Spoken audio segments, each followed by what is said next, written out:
you've been at these practices for a couple weeks now. Right. Where's the biggest area of progress that you're seeing so far? Or what have been your areas of focus in the teaching? Well, we're just basically trying to teach them how to play. You know, we break down some of the things maybe offensively that we're going to do and put them in 2-on-2, 3-on-3 situations. We do a lot of one-on-one stuff, footwork, just to try to get a feel. But the nice thing is we got a lot of people coming back, and you know, you can really see a difference in the freshmen that have been here. You know, Keith and Sterling and Ben. Keith missed all of it last year. You know, he didn't get into school right away. But Ben, Sterling, and Keith, and you know, it seems like they're much more comfortable. They don't have to think as much. And going around the country, I asked a lot of the coaches, you know, that have been in college a lot longer than me, and they all say the biggest jump usually is from your freshman to your sophomore year, or if it's a junior college kid, it's second year.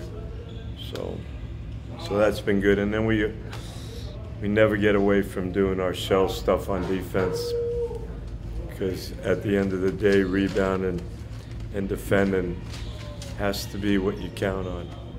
Because of these summer practices and the fact that Keith didn't have them last year, does that give you reason to expect an even bigger leap from him because he gets these extra teaching sessions with you? Yeah, you know, he comes to every workout. His energy level is way up, and yeah, he missed.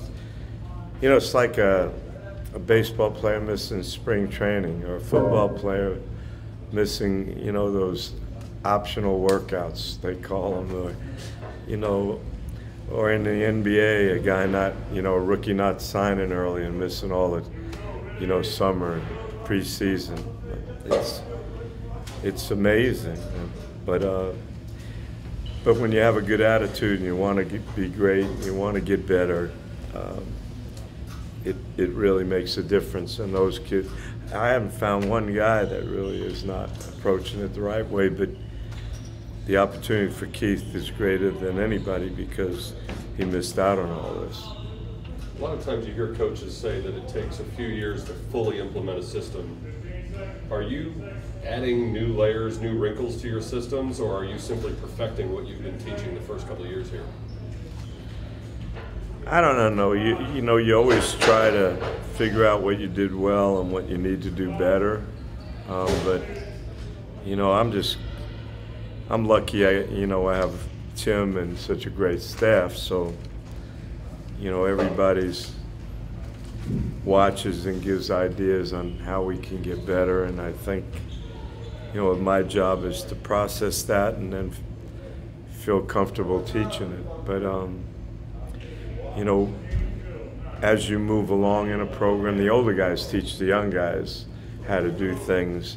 And then when that happens, it seems like you can add more things.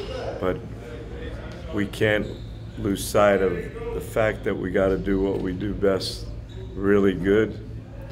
And then if we get that down, then we can add. Defensively, you know, we're going to try to add more things, maybe trap a little bit more, maybe go a little bit more full court, maybe play zone a little bit because we're going to play against a lot of zones. So I think if you have a good zone to practice against, it helps.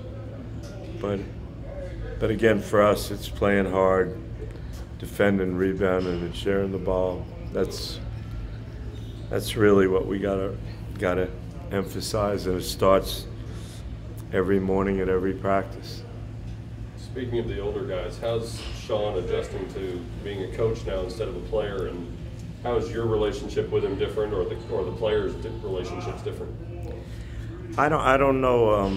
You know, you'd have to ask him about how the players are, but you know, this is one of the best things, you know, for our program and for me personally, is to have a kid that played for you, that wants to be a coach, that has all the qualities to be a great coach on your staff.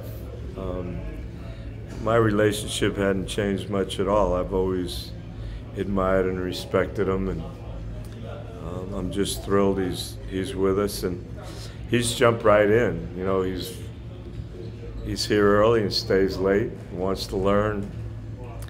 And the nice thing, you don't have to tell him to do anything. You know, he's already motivated to do things that he thinks needs to get done.